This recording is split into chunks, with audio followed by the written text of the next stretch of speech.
नमस्कार बच्चों। आज हम इतिहास कक्षा 12 का ईंट मणके और अस्थियां यानी सिंधु घाटी सभ्यता की बात करने वाले हैं। अच्छे से सुनिए। 10 मिनट का ये वीडियो आपके पेपर के लिए, जो परसों पेपर है उसके लिए बहुत कारगर सिद्ध होगा। आपको बहुत शॉर्ट में और बहुत अच्छे से इसको सीखना है और अच्छी अच्छी बातें लिखनी है। सबसे पहले भारत में पुरातत्व विभाग का जनक कहते हैं अलेक्जेंडर कनिंघम को। भारत के पुरातत्व विभाग की स्थापना 1861 में हुई थी और अलेक्जेंडर कनिंघम जो है वो इसका पहला सचिव था, पहला अध्यक्ष था, इसीलिए महानिदेशक था, इसीलिए भारतीय पुरातत्व विभाग का जनक कहा जाता है अलेक्जेंडर कनिंघम को। हड़प्पा सभ्यता को जानने के लिए कोई सबसे बढ़िया वस्तु है तो हड़प्पा की मोहर है।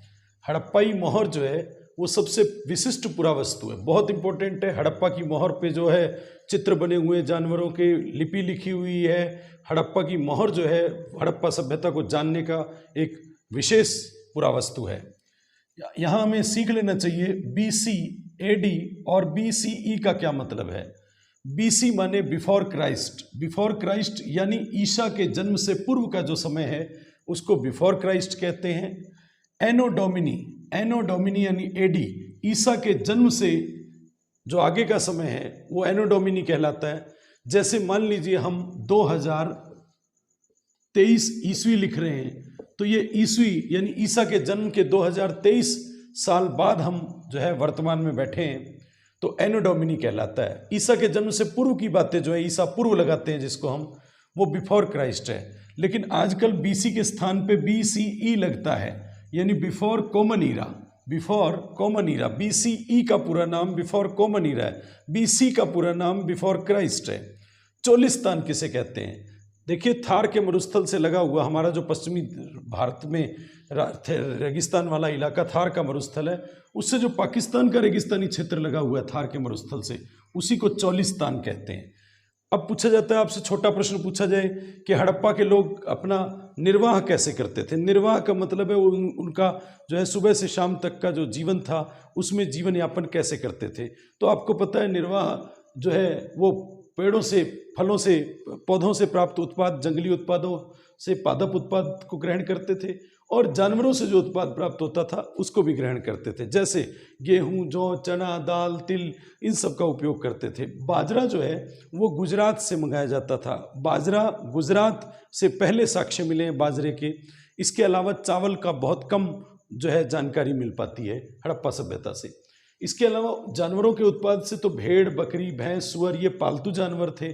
तो वराह माने सुअर, हिरण, घड़ियाल ये जंगली जानवर थे। तो जंगली जानवरों के मांस वगैरह भी खाया करते थे और कुछ जो है दूध वगैरह, दुधारू जो घरेलू पशु थे उनको पाला करते थे। तो इस तरह से अपना जीवन निर्वाह करते थे। तो बहुत इंपॉर्टेंट बात है जीवन निर्वाह कैसे करते थे। परीक्षा के लिए आपका काम क्या है कि हड़प्पा सभ्यता के लोग की कृषि प्रौद्योगिकी क्या थी, कृषि करने की प्रौद्योगिकी यानी टेक्निक क्या थी, टेक्नोलॉजी क्या थी।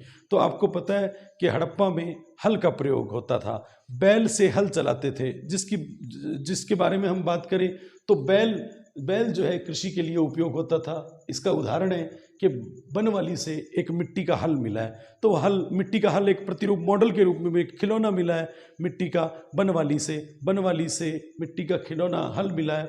जो आपको पता है जिसको जो हल मिला है तो इसका मतलब हल से खेती करते होंगे तभी मॉडल मिला है उसका। और हल चलाने के लिए हल का उपयोग बैल से हल को चलाते थे। और कालीबंगा में दोहरे जुते हुए खेत मिले हैं जो समकोण पर एक दूसरे को काटते थे। और अलग अलग फसलों के अवशेष भी मिले हैं कालीबंगा से अलग अलग फसलों के अवशेष भी मिले हैं। तो ये बनवाली से मिट्टी का हल और कालीबंगा से दोहरे जुते हुए खेत मिले हैं। सिंचाई की हम बात करें तो सिंचाई जो है नहरों से होती थी। देखो, बैल यानी हल और सिंचाई, इन दो की बात कर ले तो टेक्निक हो जाती है।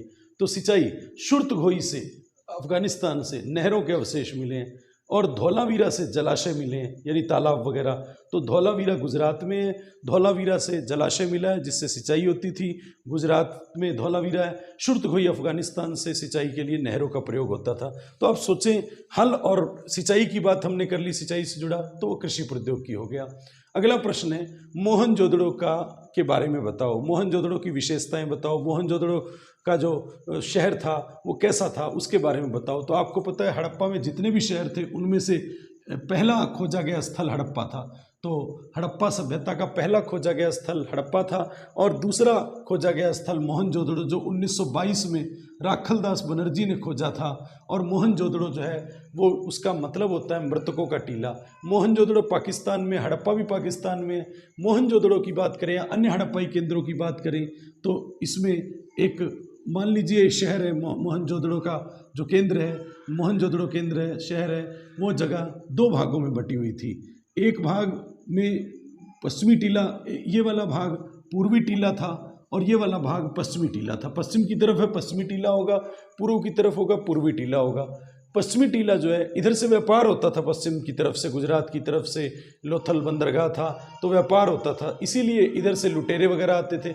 इसलिए ये जो पश्चिमी टीला था ये ऊंचा टीला था, इसको ऊंचा बनाया गया था। आप सोचिए जो ऊंचा टीला होगा वो उसका एरिया ऊपर छोटा होगा, तो ये छोटा टीला था, छोटा टीला था इस साइड, और यहाँ इसके ऊपर दुर्ग बना हुआ था, इसीलिए इस पश्चिमी टीले को दुर्ग टीला कहा जाता था। इसी प्रकार पूर्वी टीला जो है, पूर्वी टीला बड़ा टीला था, नगर की जनता यहाँ रहती थी। निचला टीला था, ये निचला टीला बड़ा टीला था। निचला टीला एरिया देखो इसका बड़ा हो गया, तो बड़ा यहाँ नगर की जनता रहती थी। 4:2:1 की ईंटें यहाँ ईंटों का उपयोग कर भवन निर्माण में किया गया था। ईंटें जो हैं नालियों में भी लगी हुई थी, नालियाँ और सड़कें एक दूसरे को समकोण पे काटती थी। इसको कहते हैं ग्रिड पत्ती, माने जाल सिस्टम, जैसे एक दूसरे को जो है जाल सिस्टम से काटना, ग्रिड पत्ती से काटना। यहाँ के बनावट के बारे में हमने सीखा, सड़कों और नालियों के बारे में सीखा। अब है गृह स्थापत्य, मतलब घर कैसे होते थे। जो निचला शहर होता था उसमें जो घर बने होते थे उसमें एक आंगन होता था, जैसे पुराने घर होते ही आंगन होता था, चारों ओर कमरे बने हुए थे, फर्श ईंटों का बना हुआ था और हर कमरे के पास कुआं हुआ करता था। लगभग मोहनजोदड़ो में 700 कुएं मिलते हैं। तो गृह स्थापत्य कला थी। दुर्ग की बात करें, जो इस साइड का दुर्ग है, मोहनजोदड़ो के इस दुर्ग की बात करें तो दुर्ग में दो बड़ी इमारतें, एक माल गोदाम और एक विशाल स्नानागार था। जो विशाल स्नानागार था, स्नानघर था, विशाल स्नानागार, ग्रेट बाथरूम, उसमें जो ये विशाल स्नानागार है उसके उत्तर साइड में और दक्षिण साइड में जो है सीढ़ियाँ हुआ करती थी, जैसे स्विमिंग पूल होता है, जिप्सम से ईंटें जोड़ करके बनाया गया था। इसके अंदर बिटुमिन का लेप हुआ करता था, जिसके कारण से ये जो है, जिसके कारण से ये वाटरप्रूफ हो जाता था। वाटरप्रूफ का सबसे अच्छा उदाहरण है विशाल स्नानागार। 3 और कमरे हुआ करते थे, इसके 3 और कमरे हुआ करते थे, एक तरफ कुआं हुआ करता था।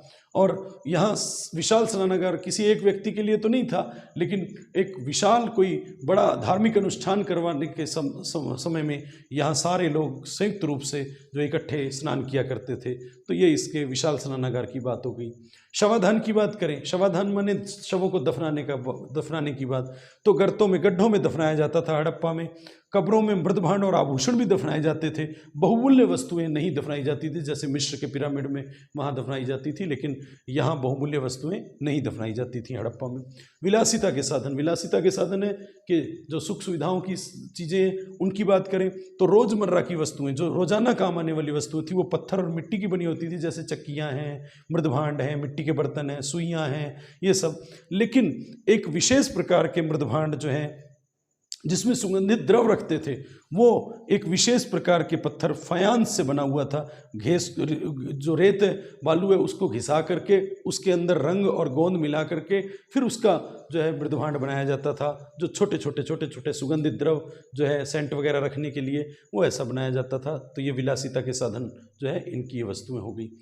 मोहरें, लिपि और बाट की बात करें तो मोहरें जो होती थी लंबी दूरियों के संपर्कों को सुविधाजनक बनाने के लिए थी। मोहरें एक चिन्ह था, मुद्रांकन था मोहरें, और हड़प्पा की मोहरें ही सबसे ज़्यादा उत्तम है। हड़प्पा में मोहरें जो हैं वो हड़प्पा सभ्यता की सबसे विशिष्ट पुरावस्तु है। मोहरें लंबी दूरियों के संपर्कों को सुविधाजनक बनाती थी। कैसे? मान लीजिए एक जगह से दूसरी जगह व्यापार के लिए कोई चीज़ भेजनी है, वस्तु का विनिमय होता था व्यापार में, सिक्के सुक्के होते नहीं थे, तो एक जगह मान लीजिए एक थैले में बंद किया, उसको बांध दिया, बांध करके ऊपर जिप्सम, गीला जिप्सम लगा दिया और ऊपर मोहर से उस पर जिप्सम पे ठप्पा लगा दिया, जिससे वो ठप्पा लग गया और वो सूख जाती थी। सूखने के बाद अब वो रास्ते में ना यदि वो खुलेंगी तो वो जिप्सम की मोहर जो है टूटी हुई होगी या जो थैला है फटा हुआ होगा, तो इससे जो है सही सही पहुंच जाती थी, लंबी दूरी तक जो है संपर्क का साधन जो था वो इस तरह से पैक करके मोहर लगा करके भेजा जाता था। लिपि की बात करें तो संक्षिप्त लिपियां मिली हैं, अभिलेख जो मिले हैं लिखे हुए वो बहुत कम मिले हुए हैं, संक्षिप्त लिखे हैं। सबसे लंबा अभिलेख जो है हड़प्पा में यदि कोई मिला है तो वो 26 ही चिन्ह है उसके अंदर। खास बात है हड़प्पा की लिपि, जैसे हम दाएं से बाएं इधर उर्दू लिखते हैं वैसे है, तो दाएं से बाएं लिखी जाती थी। इसमें चिन्ह कितने, तो 400 चिन्ह थे, आज तक पढ़ी नहीं जा सकी। सिंधु लिपि, हड़प्पाई लिपि जो मोहरों पे है वो पढ़ी नहीं जा सकी। कहाँ कहाँ से लिपि मिलती है, मोहरों पे है, तांबे के औजारों पे है, अस्थि छड़ों पे है, और तो और सूचना पट्ट पे भी है जो धौलावीरा से मिला है। तो इसका मतलब साक्षरता बहुत व्यापक स्तर पे थी, पढ़े लिखे थे लोग बहुत व्यापक स्तर पे, लेकिन हमने इस लिपि को अभी तक नहीं पढ़ पाए हम। बाट की बात करें, बाट यानी माप तौल के लिए जो प्रयोग होता है, उसमें चल्ट नामक पत्थर के बाट हुआ करते थे, चल्ट नामक पत्थर के, घनाकार होते थे, घनाकार जैसे पासा होता है, उस पर किसी प्रकार का कोई चिन्ह नहीं था, किसी प्रकार का कोई चिन्ह नहीं था, निशान नहीं था, निशान रहित। इसका मतलब वो माप तौल में बिल्कुल सटीक थे, स्पष्टता थी। तो इसमें द्विआधारी पत्ती पर आधारित थे, 1 2 2 2 का 4, 4 का 8, 4 8 का 16, 16 का 32, द्विआधारी पत्ती दुगने होते जाएंगे और इसी तरह से 12,800 तक, और दशमलव पत्ती भी पर आधारित थे। छोटे बाट जो होते थे वो आज भी सुनार वगैरह के पास छोटे छोटे बाट होते हैं, तो आभूषण वगैरह मनके वगैरह तोलने के लिए छोटे बाट होते थे। यहाँ तराजू का पलड़ा भी मिला है, तो तराजू का पलड़ा भी मिला है, और सुरकोटड़ा नामक स्थान गुजरात से तो तराजू का पलड़ा मिला है जो धातु का बना हुआ है। इसका मतलब माप तौल में वो पारंगत थे, बाट प्रणाली इनकी अच्छी थी। सभ्यता का अंत कैसे हुआ, सिंधु घाटी सभ्यता यानी हड़प्पा सभ्यता का अंत कैसे हुआ? कोई कहता है जलवायु परिवर्तन हो गया, कोई कहता है महामारी आ गई, कोई कहता है नदियों ने अपना स्थान बदल लिया, सूख गई नदियाँ अपना स्थान बदल लेती हैं। कईयों ने सोचा कि धीरे धीरे वनों की कटाई हुई, धीरे धीरे हड़प्पा के समय वहाँ सिंधु सभ्यता में वनों की कटाई हुई, और वन की कटाई के बाद जो है वहाँ वन उत्पाद कम हो गए, नदियाँ सूख गई, तो लोगों ने उन शहरों को त्याग करके गांवों की ओर गमन कर लिया। इसीलिए सिंधु सभ्यता के बाद अगली सभ्यता जो है वैदिक सभ्यता वो ग्रामीण हो गई, क्योंकि शहरों को छोड़ करके लोग गांवों की ओर गमन करने लगे, शहरों का परित्याग कर लिया। तो इस तरह से सभ्यता का अंत हुआ। तो ये सभ्यता के बारे में जो है बहुत शॉर्ट में और बहुत अच्छे तरीके से इसको मैंने बताया। आप 2-3 बार सुनेंगे तो आप अवश्य जो है परसों के पेपर में लिख पाएंगे। धन्यवाद।